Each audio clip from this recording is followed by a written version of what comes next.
Halo adik-adik, jumpa lagi bersama kakak Mahariska Echa Pratiwi dengan NIM 20111311070. Nah, pada kesempatan kali ini kita akan belajar mengenai operasi hitung bilangan bulat. Nah, sebelum ke materi, adik-adik harus mengetahui terlebih dahulu definisi dari bilangan bulat dan juga garis bilangan. Nah, definisi bilangan bulat dan garis bilangan. Bilangan bulat adalah bilangan yang terdiri dari bilangan cacah positif dan negatif. Sedangkan garis bilangan merupakan gambar garis lurus di mana setiap titiknya diasumsikan melambangkan suatu bilangan real dan setiap bilangan real merujuk pada satu titik tertentu. Nah, bisa adik perhatikan pada gambar yang di bawah, bilangan yang berada pada sebelah kanan angka 0 merupakan bilangan bulat positif. Sedangkan yang berada di sebelah kiri 0 merupakan bilangan bulat negatif. Nah, yang pertama kita akan belajar mengenai operasi penjumlahan dan pengurangan. Nah, bisa diperhatikan bentuk soal pertama, ada A ditambah B sama dengan C. Nah, kita asumsikan saja A, jika bilangan A itu positif, berarti dia harus maju. Dan lambang penjumlahan itu merupakan menunjukkan arah di mana dia harus menghadap ke kanan. Nah, contoh bentuk soal yang kedua yaitu ada angka yang negatif. Jadi jika ketemu angka negatif berarti kita harus mundur. Nah, beda lagi dengan bentuk soal pengurangan yang di bawah yaitu A kurang B sama dengan C.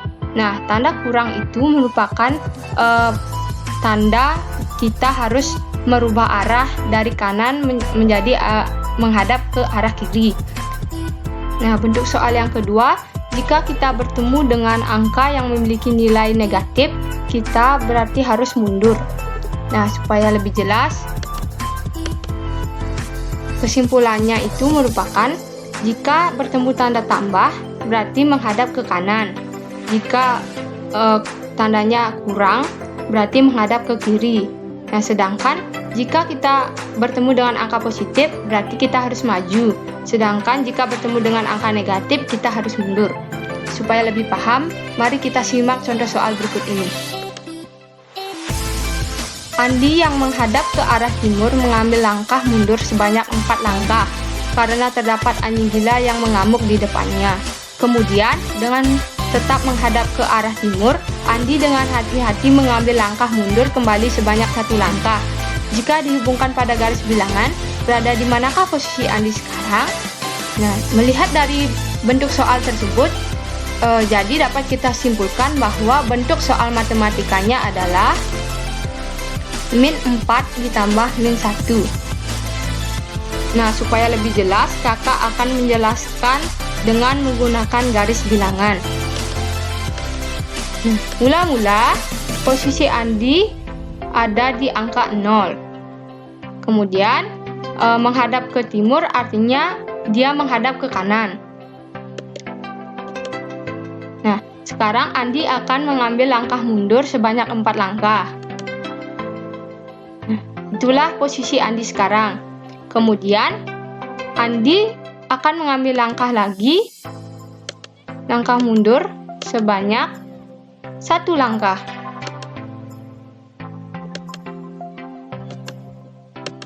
Nah, itulah posisi Andi sekarang. Jadi kesimpulannya, min 4 ditambah min 1 adalah min 5. Nah, contoh soal yang kedua. Caca berencana akan pergi ke warung yang berada di sebelah timur untuk membeli sesuatu. Baru saja mengambil langkah sebanyak 4 langkah, Caca tiba-tiba berhenti karena tidak sengaja akan berpapasan dengan adiknya yang jahil. Untuk menghindari kejahilan adiknya, Caca memutar posisinya menghadap ke barat dan mengambil langkah maju sebanyak 5 langkah dan kemudian bersembunyi. Jika dihubungkan pada garis bilangan, berada di manakah posisi Caca sekarang?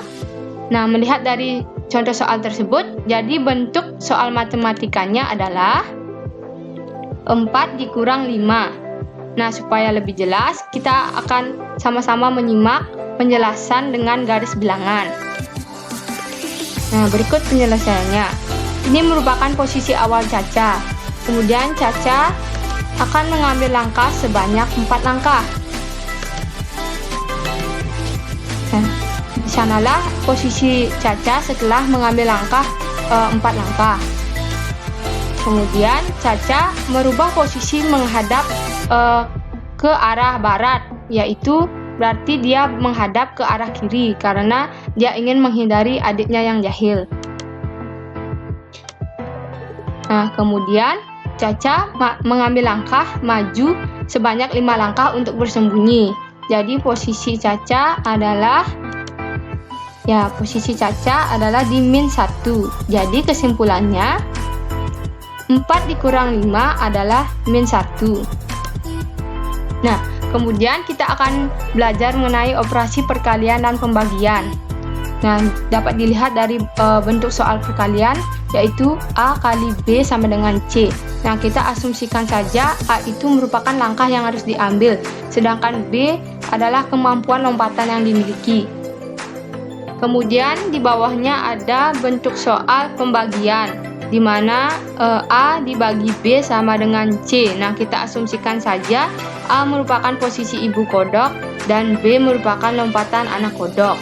Nah, sama dengan yang tadi, jika bertemu angka yang memiliki nilai negatif, berarti kita harus mundur.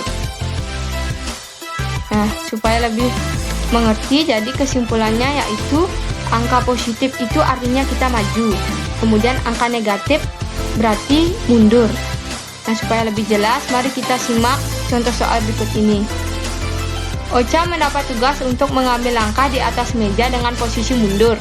Setiap langkah Ocha hanya mampu mencapai 2 meja saja. Di meja berapakah posisi Ocha jika dia mengambil langkah sebanyak 2 langkah? Jadi bentuk soal matematikanya adalah 2 kali -2. Nah, supaya lebih jelas, kakak akan menjelaskan soal tersebut dengan garis bilangan. Nah, ini merupakan posisi awal Ocha. Kemudian Ocha mengambil langkah pertama, yaitu sebanyak hanya mencapai meja nomor 2. Nah, ini merupakan posisi Ocha telah mengambil langkah sebanyak 1 langkah. Kemudian ini merupakan posisi Ocha setelah mengambil langkah kedua. Jadi kesimpulannya 2 dikali -2 yaitu sama dengan -4. Kemudian ada contoh soal kedua, yaitu terdapat 2 ekor kodok, yaitu ibu kodok dan anak kodok. Ibu kodok tersebut memiliki kemampuan mencapai batu keempat dengan sekali lompatan. Kemudian anak kodok tersebut ingin menyusul ibu kodok. Dengan sombong, anak kodok tersebut ingin menyusul ibunya dengan melompat mundur, sehingga anak kodok tersebut hanya mampu mencapai batu kedua dengan sekali lompatan. Berapa lompatankah yang harus dilakukan oleh anak kodok agar mampu menyusul ibunya? Nah, jika diperhatikan, bentuk soal matematikanya adalah 4 dibagi -2. Nah, supaya lebih mengerti, kakak akan menjelaskan dengan garis bilangan. Nah, ini merupakan posisi awal ibu dan anak kodok. Kemudian, ibu kodok mempunyai kemampuan di mana dia dapat mencapai batu keempat dengan sekali lompatan. Ini merupakan posisi ibu kodok setelah melompat, yaitu berada di angka 4. Nah, kemudian anak kodok tersebut dengan sombong melompat ingin menyusul ibunya dengan melompat mundur. Jadi dia hanya dapat mencapai batu kedua dengan sekali lompatan. Nah, itu merupakan posisi anak kodok setelah mengambil lompatan pertama, yaitu berada di angka 2. Nah, kemudian anak kodok tersebut mengambil langkah lagi, yaitu totalnya berarti menjadi 2 langkah. Sekarang posisi anak kodok tersebut dapat menyusul ibunya, yaitu berada di batu keempat. Jadi kesimpulannya adalah 4 dibagi -2 adalah -2. Nah, sekian yang dapat kakak jelaskan. Jika terdapat kesalahan yang kakak sengaja maupun tidak sengaja, kakak mohon maaf, dan semoga ilmu yang kakak bagikan ini dapat bermanfaat bagi adik-adik. Terima kasih adik-adik, sampai jumpa.